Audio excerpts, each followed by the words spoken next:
All right, so the zone has a heavyweight tournament of sorts that they're running, and they appear to be down to a final four of sorts of pretty much like a who's who when you talk about Mm-hmm. major heavyweight names. And their bracket right now, here in this particular section of their bracket, they have Muhammad Ali is the number one seed against George Foreman, which is kind of a strange kind of a thing because obviously we know we already saw that fight. Right. And then we got Joe Louis against Mike Tyson, and they're kind of asking their viewers who wins this fight.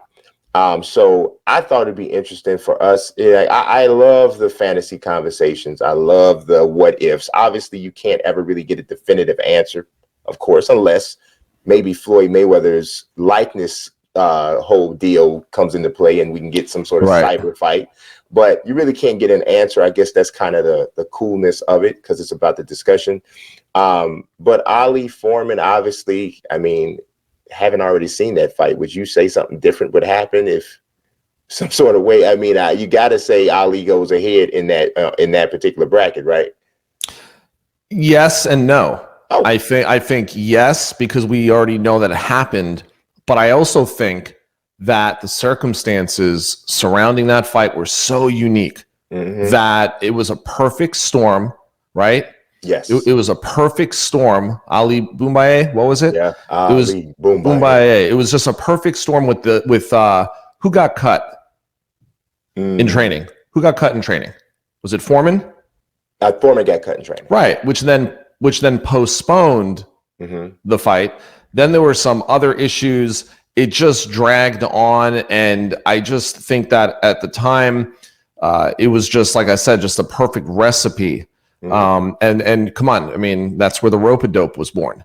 So, look, I think we know that everyone's going to say, yeah, we've already seen this fight, so Ali has to win because it would be kind of weird. We'd have to be like in some other universe or other dimension, I should say, in order for us to say, because we've seen the fight. They fought once. We saw what happened. Ali stopped them.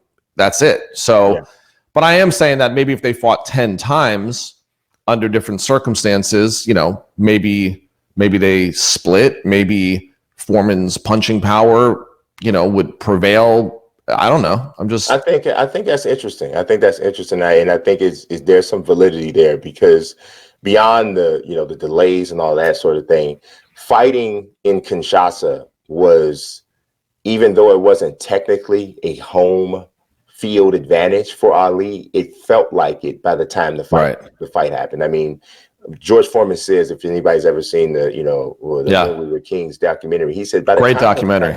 It's fantastic. Won a Oscar. Yeah, it did. He said by the time that fight came around, he said, I was questioning if I was actually black or not, because the way he was being treated was like he wasn't. And this was at a really super, political time. And Ali had really controlled the narrative of the fight. And he had won the mind game completely leading up to the fight. And then the rope-a-dope only furthered the mind trick that he had been playing on Foreman for the whole fight. So it's a fascinating fight. It's a fascinating build, a fascinating overall story. But yeah, I would have to say Ali goes ahead for the same reasons that you pointed out.